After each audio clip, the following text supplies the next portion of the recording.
Hi friends, எல்லாருக்கும் வணக்கம். இந்த கஸ்டமரோட ப்ளவுஸோட சைஸ் பார்த்தீங்கன்னா 38. இந்த 38 சைஸுக்கு கஸ்டமர் பார்த்தீங்கன்னா வெறும் 80 பாயிண்ட் தான் எடுத்துகிட்டு வந்து கொடுத்துருக்காங்க. இதில் எதுக்கு நான் ஒட்டு போட்டு கொடுத்துருக்கேன்னு பார்த்தீங்கன்னா, பெல்ட்டு பெட்டிக்கு ஒட்டு, ஸ்லீவுக்கு பார்த்தீங்கன்னா அதில் ஒட்டு, அதுக்கப்புறமா பார்த்தீங்கன்னா ஃப்ரண்ட்டு பார்ட்டில் பார்த்தீங்கன்னா இந்த இடத்துல ஒட்டு கொடுக்கணும். இந்த பீஸ் வச்சுருக்கேன். அது போக பார்த்தீங்கன்னா பட்டன் பட்டி, 2 பட்டன் பட்டிக்குமே துணி இல்லை. ஏந்தே இந்த கஸ்டமர்லாம் இன்னும் அந்த காலத்தில் மாதிரி 70 பாயிண்ட் 80 பாயிண்ட்டே எடுத்துகிட்டு வர்றாங்கன்னு ஒன்றுமே எனக்கு சத்தியமாக புரியலை.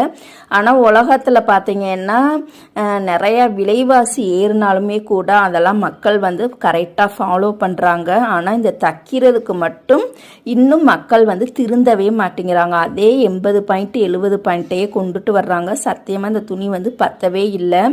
ஏன்னா இப்போ நான் கடையில் போய் தைக்கிறனால பார்த்தீங்கன்னா எக்கச்சக்கமான கஸ்டமர் வர்றாங்க. ஓகேங்களா, ஒரு கஸ்டமர் போனால் மறு கஸ்டமர் நம்மளுக்கு வந்துக்கிட்டே இருப்பாங்க.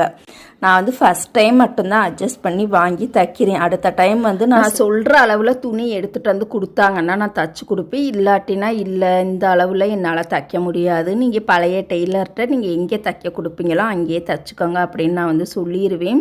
ஏன்னா எவ்வளோ தான் நம்ம ஒட்டு கொடுத்து தைக்கிறது. இதுக்கு பார்த்தீங்கன்னா அந்த பெல்ட்டு பெட்டிக்கு உள்ளே வேற துணி கொடுக்கணும். அதுக்கும் வேற நம்ம தான் வந்து கொடுக்க வேண்டிய சூழ்நிலை இருக்குது.